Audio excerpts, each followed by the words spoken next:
¿cómo están? Bienvenidos nuevamente al canal. Para aquellos que no me conocen, mi nombre es Marcela y la historia que les voy a contar hoy comienza allí, en este lugar, en Londres, capital del Reino Unido.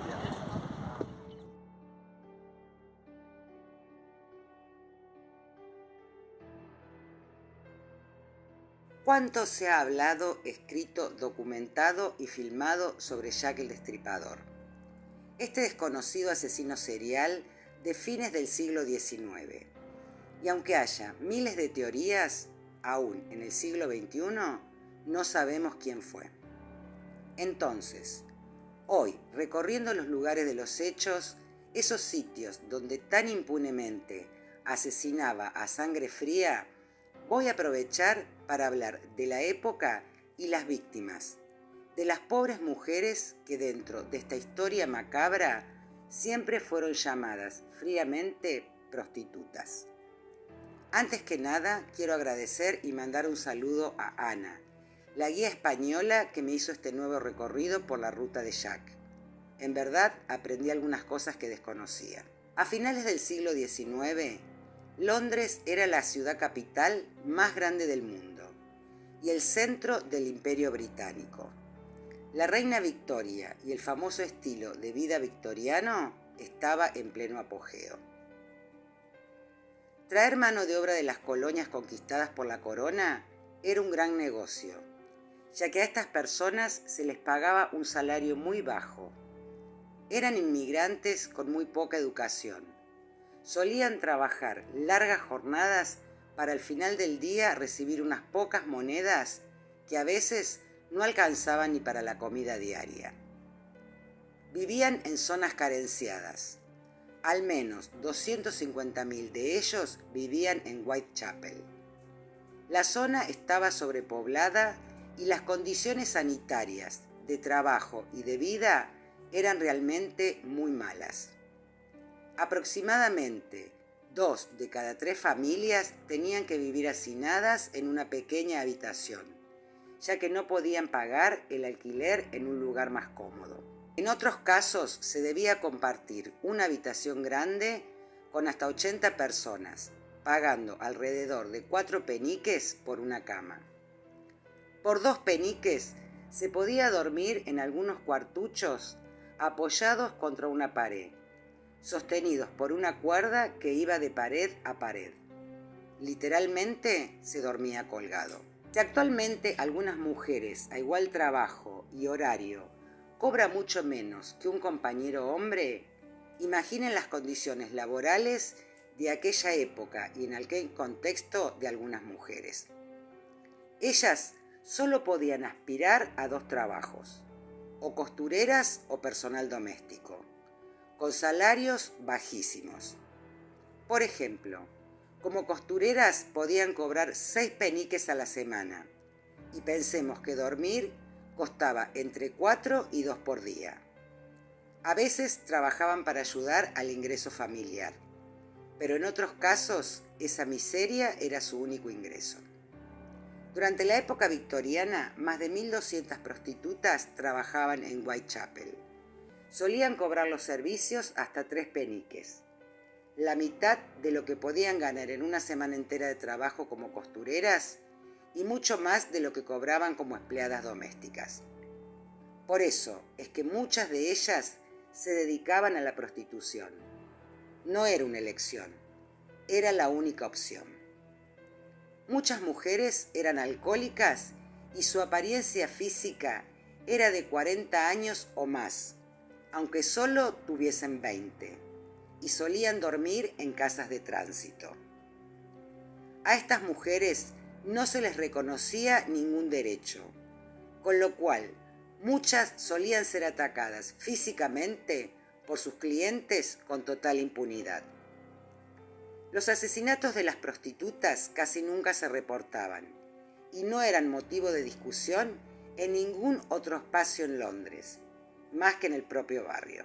Los casos atribuidos a Jack. Hay algunos detalles en común en la mayoría de las víctimas de Jack. Eran mujeres que habían estado casadas, incluso habían tenido hijos, algunas con una educación bastante aceptable para la época. pero por alguna razón terminaron siendo alcohólicas. Esto llevó a que terminaran apartándose de sus familias, viviendo y durmiendo donde podían y prostituyéndose para poder sobrevivir. Mary Ann Nichols, apodada Polly, fue asesinada el 31 de agosto de 1888. Tenía 43 años de edad. Había estado casada y había tenido 5 hijos. Después de separarse de su esposo, vivió un tiempo con su padre, otro trabajando de empleada doméstica. Pero su adicción al alcohol hizo que el matrimonio para quien trabajaba la despidiera.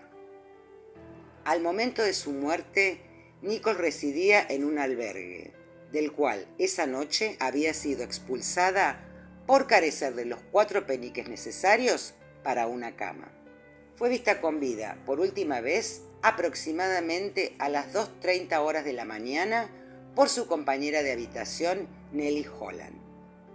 Su cuerpo fue descubierto a las 3:45 am, en el suelo delante de una puerta cerrada.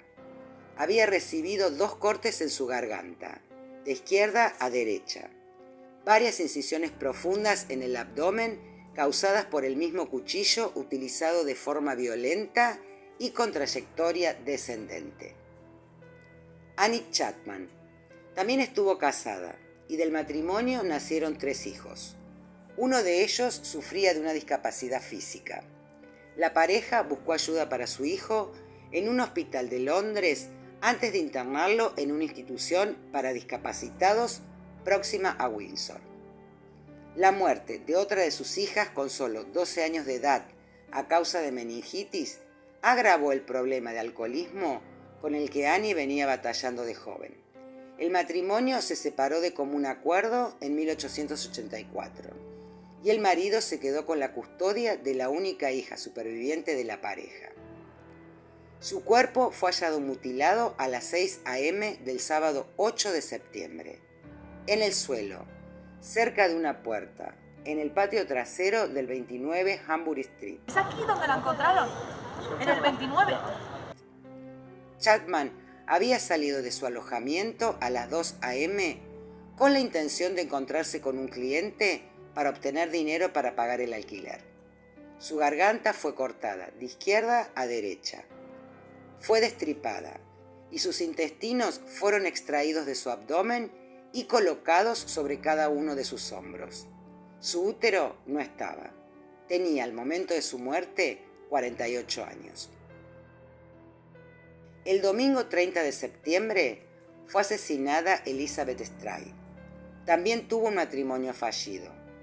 Pero, a diferencia de otras víctimas, quienes se habían visto obligadas a ejercer la prostitución a causa de la pobreza sufrida tras sus divorcios, Stride empezó a ejercer la prostitución de muy joven, a pesar de haber tenido temporalmente trabajos como empleada doméstica o costurera. Tuvo varios ingresos a distintos centros hospitalarios por problemas de salud y también fue llevada varias veces ante la Corte de Magistrados del Támesis por ebriedad y desorden público. Al momento de su muerte tenía 43 años de edad y una relación sentimental con un trabajador del muelle local. Su cuerpo fue descubierto alrededor de la 1 am en un patio dentro de la puerta de entrada del 40 Berner Street. Yacía en un charco de sangre con su garganta cortada, de izquierda a derecha. Pero su cuerpo no fue mutilado. Se cree que Jack fue interrumpido en su tarea. Quizá alguien pudo haber entrado en el patio, tal vez quien descubrió el cuerpo. Pero esa misma noche, a la 1:45, el cuerpo mutilado de Catherine Edward fue encontrado en la esquina suroeste de la Plaza Mitre. Catherine también estuvo casada, tuvo una hija y 2 hijos, y por problemas con la bebida abandonó a su familia. A la calle, que no podía mantenerla, tenía que buscar un trabajo. Al estar en la calle, ella lo que hace es que va a buscar lúpulo por los campos de Kent, se echa algún noviete que no era muy recomendable para ella, con tan mala suerte de que cuando viene a dormir a la iglesia que vais a ver ahora, la de Aldersgate, hay una persona desde esta plaza, Mitre Square, que la está llamando. A 12 minutos a pie de la calle donde fue asesinada Elizabeth Stride, menos de 10 minutos antes. Al momento del hallazgo de su cuerpo, tenía cortada la garganta de izquierda a derecha. Su rostro y el abdomen habían sido mutilados. Su riñón izquierdo y la mayor parte de sus senos habían sido eliminados. La familia de Catherine siempre negó que ella fuera prostituta. El día sábado 26 de septiembre, el día anterior a su asesinato, fue encontrada en la carretera en estado de embriaguez y puesta bajo custodia en la estación de policía. Fue detenida allí hasta la 1 a.m., puesta en libertad. Al salir de la estación, se dirigió a la izquierda en dirección a Aldgate, en lugar de girar a la derecha para ir a su casa. Fue vista por última vez con vida por 3 testigos, hablando con un hombre, presumiblemente su asesino. Y la última víctima que se adjudica a Jack fue Mary Jean Kelly, apodada Marie Jeanette. A los 16 años se casó con un minero, quien falleció tras una explosión, con quien se cree tuvo un hijo. El atraso de la compañía de seguros en pagarle la póliza a la viuda la condujo a la prostitución. Kelly trabajó en un burdel de clase alta en Londres, afirmando ella misma que solía ir en carruaje y que incluso acompañó a un caballero a París, aunque decidió regresar 2 semanas después tras no gustarle la experiencia. Una historiadora que escribió una biografía sobre las 5 víctimas atribuidas a Jack descubrió evidencias de que Kelly había escapado de una red de tráfico de personas en Francia y que por esta razón se instaló en un barrio como Whitechapel, con el fin de ocultarse de quienes intentaban traficar con ella. Por esa época comenzó su problema con el alcoholismo. No era de las que caminaba por las calles. Ella tenía un pequeño departamento donde llevaba a sus clientes. Los últimos tiempos convivió con un hombre del cual se separó por las constantes peleas que solían tener estando ebrios y porque ella permitía a otras prostitutas quedarse en su habitación. El 9 de noviembre de 1888, un empleado de cobranzas fue a reclamarle el pago del alquiler. Encontró el cuerpo totalmente mutilado de la joven. Las mutilaciones que presentaron el cuerpo de Kelly resultaron las más tremendas de todas las ocurridas en los asesinatos de Whitechapel, debido probablemente a que el asesino dispuso de mayor tiempo para cometer dichas mutilaciones, al estar cómodo en una habitación cerrada. Estos son los 5 casos, seguramente habrá más, cometidos por el misterioso Jack el Destripador. Mujeres vulnerables, alcohólicas, dedicadas a la prostitución por necesidad. Mujeres ignoradas por la sociedad. Una sociedad británica gobernada por una rica y poderosa reina, que desde su trono parecía ignorar lo que ocurría no muy lejos de allí, en el empobrecido distrito de Whitechapel. En el año 2019 se publicó el libro 5, Las vidas no contadas de las mujeres asesinadas por Jack el Destripador, de la historiadora británica Haley Rubenhall. La primera biografía que profundiza en las historias de las 5 víctimas.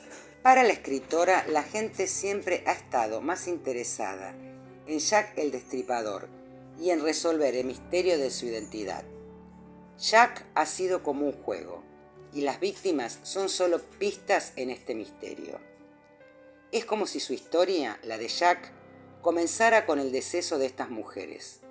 Se creó el imaginario de que ellas no importan y fallecieron solo para crearlo. Algo muy extraño ha sucedido con Jack el Destripador, dice la escritora. Aunque era una persona real que mató a mujeres reales, su nombre y crímenes han entrado en la leyenda. Creo que esto ha sucedido no solo por el misterio que rodea los crímenes del Destripador, sino porque también sucedieron aproximadamente en el mismo momento cultural en que Sherlock Holmes y Drácula fueron inventados. La atención se centró en un Londres de misterio y horror. La persona real y los crímenes reales se mezclaron con los inventados. Tenemos que cambiar esa historia de leyenda y recordarle a la gente que hablamos de un asesino en serie que mató brutalmente al menos a 5 mujeres. Y algo de cierto hay en sus dichos. Hay quienes creen que Scotland Yard ya tiene desde hace varios años la identidad de Jack el Destripador, pero hacerla conocer sería matar a la gallina de los huevos de oro, ya que mantener en el enigma a este asesino genera y seguirá generando importantes ingresos económicos. Si les interesa el tema sobre la posible identidad de Jack, les dejo acá la imagen y arriba la etiqueta al video donde les cuento quiénes son los sospechosos en la era de los CSI. Hasta acá el video de hoy. Espero, como les digo siempre, que les haya resultado amena la información. Y si no es así, al menos que hayan pasado un grato momento. Si les gustó el contenido del video, los invito a que me dejen un comentario, un me gusta y si todavía no están suscritos al canal, es el momento de hacerlo. Hoy, una historia archiconocida, pero contada desde la escena de los asesinatos. Nos reencontramos en el siguiente video. Hasta la próxima.